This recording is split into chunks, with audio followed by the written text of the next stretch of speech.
Hey everyone, welcome to the Wednesday edition of my journey through fear, anxiety, panic attacks.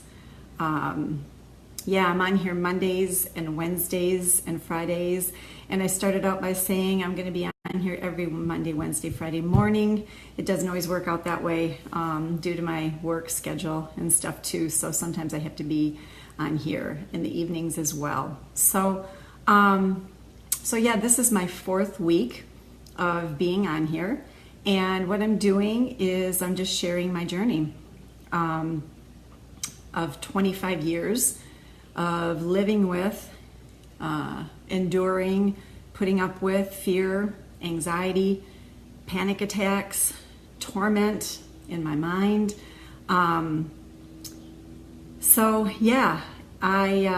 I struggled for almost 25 years, but I've been free for about 20. And I've shared a lot about my journey. And I always tell people you can go back and listen to some of my other ones. I've actually had people, and it just boggles me. It just boggles me and blesses me at the same time. I've had some people that have come to me and said, you know what? I've listened to every one of your videos. And hi, Sharon Weber. And that's a blessing to me because that is exactly why I'm doing it, you know? And I've said before, like, even though you can Google this, right? And you can see that there is millions of people that are struggling from it. I was 11 years old when I started my journey with panic attacks, which would have been 1971. And you can do the math and figure out how old I am. We didn't have Google, you know? We didn't have anything that I could remotely see and find out what that was when it hit me the first time. Because it hit me out of the blue. I'm 11 years old. Hey, Kim, how are you, sweetie? Good to see you on here. Hit me totally out of the blue. I'm thinking, seriously, I'm going to die tonight. I'm not telling anybody about it. I was at a family Christmas party. You know, we get home and I am seriously laying there that night with my hand on my heart because I just wanted to feel that it was still beating. I had no clue what hit me. I had no clue what it was. All I knew is it scared me to death. And it was horrible. And I did not tell my parents until I was 16. So I waited 5 years and just struggled and suffered with this and missed school. Hey, Jillian, how are you? And so, like I said before, I couldn't Google it. I had no clue what this was. And I would sit there, I would lay there at night, seriously, and I would think, and I've said this before, but I would think of the world as a whole, and I would my mind would go to all corners of the world, and I would think, I have got to be the only one that is going through this. Like, what is this? Like, what is wrong with me? Because, you know, the anxiety comes, the panic attack comes, but then physical stuff starts happening too, right? Headaches, you know, you got like diarrhea, you've got all of these physical symptoms, and I'm thinking to myself, you know, there is something really wrong with me. So anyway, you can go back and listen to those, but I was 16, went to the doctor. He was like, you're a normal teenager, blow in a paper bag when you get these and you're going to be all good. And every test imaginable, right? I did even hey Marissa, how are you? I did even a, mental health assessment, you know, kind of thing. And that's what, that was the diagnosis, or that's what he surmised. So then I'm going, okay, like there's nothing physical wrong. I've had every physical test. So my mind went to this false evidence. You saw what I posted, right? My journey through fear, anxiety, and panic attacks. And then fear, I put false evidence appearing real. You probably have all heard that. Okay, what was my false evidence that appeared real to me at that point in time? When the doctors are like, there's nothing wrong. We've done every blood test. We've checked your thyroid. We've done this. We've done that. You know, again, you're just a normal teenager. I'm asking my friends. A few of my friends are going, I've never felt like that. So I'm thinking, you know what? The doctors, this is my thought really, the doctors know what's wrong with me. I have some dreaded disease.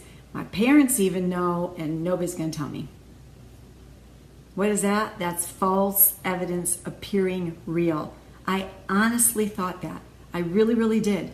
I thought they all knew, and they just don't want to tell me. And one of these days I'm just who knows what's going to happen to me, you know? Because the way I was feeling, it's like, gosh, there has got to be something wrong. There's something not right here, okay?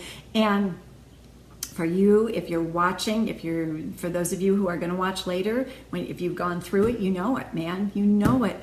It attacks your mind so violently with so much torment, but then it starts to show up in your physical body as well. And everybody experiences different things, right? Some people get short of breath, you know, like I said, you know, you sometimes get headaches, heart palpitations, right? Diarrhea, you know, having to go to the bathroom a lot, you know, you can't breathe, you hyperventilate, you've got all these physical symptoms that are showing up. So then it's like, not only do I feel like I'm going crazy, I also think there's something physically wrong with me. And it is a vicious cycle, just going around and around and around. So much fear, so much false evidence appearing real. You know, one of my sons, 3 of my sons actually ended up with this. I don't want to say that, ended up with this. Went through fear and anxiety attacks. One of them went through it for a little bit longer period. I had already broke free when they did. But I said this before, I could have guessed which one of them, if any of them would be tormented with this, because there's kind of certain personality types, you know, that it sort of gets at. But he ended up with it for quite a long, not quite a long time. I was 25 years. He was maybe, because he moved away to college, like maybe 10-ish years, you know, or so, off and on. But he has broke free as well. He is free.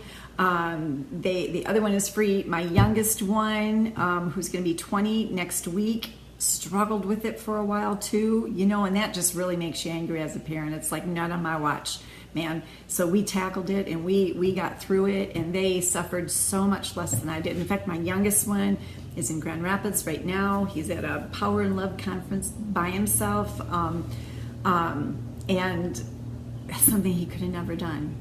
And my second oldest son, the one who had it, works in a hospital now. He's a nurse, okay? And this anxiety related things, hey Sharni, how are you tonight, are one of the number one things that people visit the hospitals for. Not only the panic attacks, right? Not only you know, having the panic attacks, but what it does to your physical body as well, right? And through the years, you know, like when I first told my parents I'm 16 years old, right, and I've got a bunch of tests, well, you know, fast forward a little bit more to maybe my earlier 30s, late 20s, earlier 30s, it's still there, it's hitting me really hard at this point in time. Go back, that dizziness is now an issue and stuff like that, so have an MRI, have all of these tests, and again, there's nothing physically wrong with you. It's like, what? You know, it's not like you want there to be, but man, you're like, what is going on, right? And not only is the fear and the panic and the torment and the pelting of your mind with thoughts and thoughts and thoughts, again, fear, false evidence appearing real. Oh my goodness, does it appear real? So not only are you, you know, having that, you feel like you're crazy, right? But then it's like your physical body, but the doctors are going, gosh, there's nothing wrong. MRI came out okay. Your blood work is great. Nothing wrong with your thyroid. Nothing wrong with this. Nothing wrong with that. And you're like, what? You know, what is it? It leaves you with more questions. It leaves you with making up things in your own mind, right? Well, if it's not this and it's not that, it's not that, well, then it must be this or it must be that, right? Hey, Gail, how are you? And I think Linda's watching. I think Linda Nicterline. It's hard sometimes for me to look at the things that are popping up, so I apologize if I'm leaving anybody out. But anyways, yeah, it's just a vicious cycle that you go around and around and around with, right? And at that time, like I said, I've got no internet. I can't Google it. I still have no clue, what this is. I'm not talking about it with very many people, and I thought, what was I going to say? I'm not talking about it with many people because that's kind of how I am, okay? And I found out, a part of that is good. It's not because, again, I said that this last time, it's not because I was really not embarrassed of it. It's not because I was like ashamed, of how I felt or whatever, but I'm just a little bit more of a closed person, so I'm not talking about it a lot. And a part of that is kind of good. It really is, because what you talk about all the time, what you talk about, what you draw your attention to is going to grow. So that was kind of a good thing, that I wasn't, constantly calling people or talking to people about it and things like that. But you get what I'm saying about if you're going through it, if you know somebody who's going through it, they will totally understand what I'm saying about this vicious cycle of wanting to know what's wrong, going to the doctor, finding out everything's okay, doing every test, doing every, and really feeling, beginning to feel a little foolish, because people are starting to look and go kind of like what's going on here? You've got everything's good, the tests are good, and you think to yourself, I know you think I'm faking, or I know you think I'm overplaying this, but I'm a pretty tolerant person when it comes to pain and things like that. But fear, anxiety, and panic attacks are hell on earth. Truly, truly hell on earth.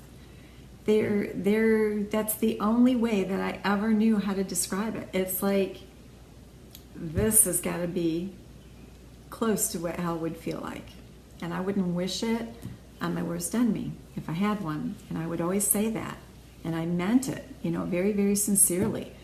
But I'm not trying to paint a bleak picture. What I'm trying to show with these videos is to let people know. Like, it wasn't, this wasn't just a little bit of fear, a little bit of anxiety. Maybe it was because I was doing this or doing that. Nope, it was the kind that hit me, that blindsided me out of the blue, like a ton of bricks, leaves me feeling so alone. And I kind of went over that with Monday's video when I talked about Kate Spade and Andrew Bourdain, and how it said that he just felt very alone. Here's this guy, right? And he's on TV, and he's on probably social media, and he's got, travel things, and he's all over, and he felt alone, and even now, when you can Google the fact that millions of people struggle and suffer with this, which at least you can go, I'm not the only one, right? But you still feel alone. It still causes you to feel alone and isolated. It just does. It has that effect on you. And it definitely did on me. And just, it causes you to begin to make your decisions based on how you feel, right? Based on anxiety, based on fear. Should I do that? Can I do that? If I do that, what's my escape route, right? If I do this, how can I get out of there? Or how can I get out of this? I said I would do it, but I just can't. Everything is, your world revolves around this fear. And it's exactly what the enemy of your soul wants, right? And I'm going to say some things in the next few videos. I've probably said things already that some of you are not going to agree with. Some of you I might say, no, that's not what I've heard, and that's not, not what I agree with. But I'll tell you, and I'll share more in the next video. if I would have agreed, and I got to preface this with, I'm not bashing the medical society. I'm not bashing, counselors. I'm not saying, they're all bad. They have to base their findings on what the majority, what is happening to the majority, of people. So that's what they, base things on. However, if I had listened to a few things that my counselor said, if I had listened to several things that was said to me at this Christian psychiatric hospital, I'm going to talk about that next time, that I went to, if I would have believed these things, I wouldn't be sitting here right now talking to you guys saying I've been free for 20 years, a little over 20 years. And I know that sincerely. Had I believed some of these things that I was told, I know it. I absolutely know it. I wouldn't be free at this point. But I am. And that is what I say to give you great, great hope. And I'm going to go into more as the weeks go on, right? But if you have had every test, if you have had medical tests and you've had even MRIs and you've had blood work and you've had this checked and you've had that checked, and man, you're still having these and you're still having these physical symptoms. I get it. I know it. You're not going crazy. There is not anything physically wrong with you. It's a spirit of fear that's gotten in there, and I'm going to talk about that big time too. It's gotten in, but guess what? It can get back out. It can get right back out. And that is what I'm going to continue to talk about, to continue to give you guys hope. So anyways, share this video with people that need it. And there has been a lot of you that have shared, especially the last video, and I really got to thank you. I'm so grateful for that. I am absolutely passionate to see people set free from this. Absolutely passionate. Because it's a horrible way to live, and you don't have to live like that. I don't care what you've heard. I don't care what you've been told. You don't have to live in fear, anxiety, panic attacks, depression. You don't. So share this with somebody that you know. Let them know. They can go back and watch the other videos too. Like I said, this is week number 4. So I've done Monday, Wednesday, Fridays, 3 weeks, previous to this as well. So please, everybody seems to know somebody, or if you're talking to somebody who struggles and suffers and puts up with and endures this, and they don't have to. So anyway, I will be back Friday morning. I'm going to have to be back Friday morning to talk more and to tell you guys more about my journey through it. And like I said in the beginning, when you go through something, you come out on the other side. And that's what I've done, and that's what you can do too.